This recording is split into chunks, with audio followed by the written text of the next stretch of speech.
Hi hello all welcome to our Priya's lifestyle. நம்ம சேனலை நீங்கள் ஃபர்ஸ்ட் டைம் பார்க்குறீங்கன்னா மறக்காமல் சப்ஸ்கிரைப் பண்ணிவிடுங்க, பெல் பட்டனையும் அழுத்திடுங்க. அப்போ தான் நம்ம போடுற வீடியோ உங்களுக்கு ரெகுலராக கிடைக்கும். இது என்னன்னு பார்த்தீங்கன்னா ராகி சத்து மாவு உருண்டை. வாங்க எப்படி செய்கிறதுன்னு பார்க்கலாம். இப்போது ஒரு கப்பில் நான் ராகி மாவு எடுத்திருக்கேன். நான் வீட்லேயே ராகி முளை கட்டி எடுத்து அதை அரைச்சி நான் பவுட்ரு பண்ணி வச்சுருந்தேன். அதை நம்ம எந்த கப்பால் மெஷர்மெண்ட் பண்ணுறோமோ அதே கப்பில் தான் எல்லாமே எடுத்துக்கணும். இப்போ நான் இதில் 2 கப் அளவுக்கு நான் எடுத்திருக்கேன். இந்த ராகி மாவில் அதுவும் முளை கட்டி எடுத்து நம்ம செய்யும் போது அதில் அவ்வளோ சத்து இருக்குங்க. குழந்தைங்களுக்குமே ரொம்ப நல்லது. குழந்தைங்க இப்போ கஞ்சி காய்ச்சி கொடுத்தோன்னா அது குடிக்க மாட்டாங்க. இந்த மாதிரி நீங்கள் செஞ்சு கொடுத்தீங்கன்னா அதை விரும்பி சாப்பிடுவாங்க. கண்டிப்பாக நீங்களும் இதை ட்ரை பண்ணி செஞ்சு கொடுத்து பாருங்கள். ரொம்பவே ஒரு ஈவினிங் ஸ்நாக்ஸ் மாதிரி கொடுத்தீங்கன்னா ரொம்பவே பசங்க விரும்பி சாப்பிடுவாங்க. இப்போது நம்ம இந்த மாதிரி எடுத்துருக்கோம் இல்லையா, இதில் நீங்கள் சுடு தண்ணீர், நான் சைட் பை சுடு தண்ணி நான் வச்சுருந்தேன். அதை நீங்கள் கொஞ்சம் கொஞ்சமாக ஆட் பண்ணி, சுடு தண்ணி ஆட் பண்ணும்போது கையில் பேசியாதீங்க. ஒரு ஸ்பூன் அல்லது கரண்டி பின்னாடி அந்த மாதிரி வச்சு நீங்கள் அதை இது பண்ணிக்கோங்க. இந்த பதத்துக்கு பிசைஞ்சுக்கணும். ரொம்ப ஹார்டாக இருக்கக்கூடாது. லைட்டாக சப்பாத்தி மாவு பதத்தை விட லைட்டாக தண்ணியாக இருக்க மாதிரி பிசைஞ்சுக்கோங்க. ரொம்பவும் தண்ணியாக இல்லாமல் பிசைஞ்சுக்கோங்க. இந்த பதத்துக்கு பிசைஞ்சுக்கணும்.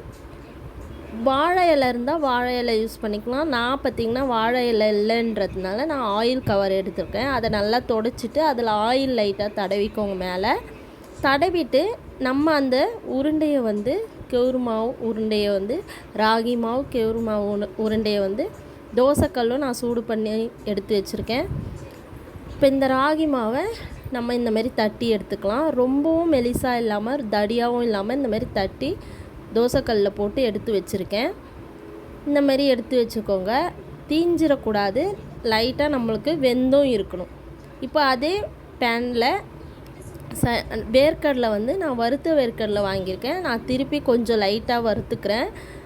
வறுத்து அந்த தோல்லாம் எடுத்து வச்சுக்கலாம். இதை நீங்கள் இந்த மாதிரி புட்டு நம்ம சின்ன சின்ன பீஸாக புட்டு வச்சுக்கணும். ஏன்னா நம்ம மிக்சியில் போட்டு அதை நம்ம அரைக்க போகிறோம். இப்போ பார்த்திங்கன்னா மிக்ஸி ஜார் எடுத்துக்கிட்டு அதில் நம்ம இதை போட்டுக்கலாம்.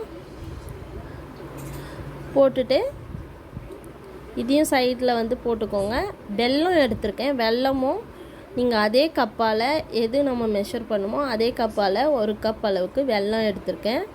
நீங்கள் ரொம்ப போட்டு அதை மையாக அரைச்சிடக்கூடாது. ஏன்னா அது வெல்லம் சேர்க்கறதுனால கொஞ்சம் தண்ணியாக ஆகிடும்.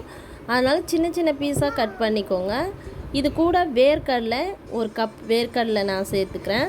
வேர்க்கடலையும் ரொம்ப உங்களுக்கு பொடி பொடியாக ரொம்ப மேஷ் ஆகிடக்கூடாது. லைட்டாக வாயில் படுற மாதிரி கொஞ்சம் லைட்டாக இதுவாக அரைச்சிக்கணும்.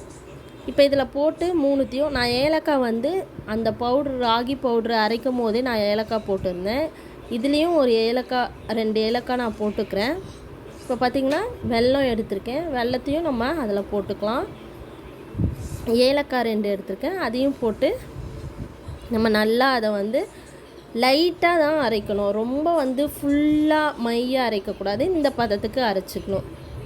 அரைச்சிட்டு கையில் கொஞ்சம் எண்ணெய் தடவிக்கோங்க. இது கூட நீங்கள் தேங்காய் துருவலும் சேர்த்துக்கலாம். நான் சேர்க்கலை. இந்த மாதிரி குட்டி குட்டி உருண்டையாக நீங்கள் பிடிச்சி வச்சுக்கணும். குட்டி குட்டி உருண்டையாக பிடிச்சி வச்சு இதை ஈவினிங் ஸ்நாக்ஸாக நீங்கள் குழந்தைங்களுக்கு கொடுக்கும்போது அதை ரொம்பவே விரும்பி சாப்பிடுவாங்கங்க. நம்மளும் சாப்பிட்லாம். உடம்புக்கு அவ்வளோ ஹெல்த்தி. கண்டிப்பாக இதை நீங்கள் ட்ரை பண்ணி பாருங்கள். மறக்காமல் நம்ம சேனலை சப்ஸ்கிரைப் பண்ணிடுங்க. நீங்கள் சப்ஸ்கிரைப் மறக்காமல் நம்ம சேனலை சப்ஸ்கிரைப் பண்ணிடுங்க.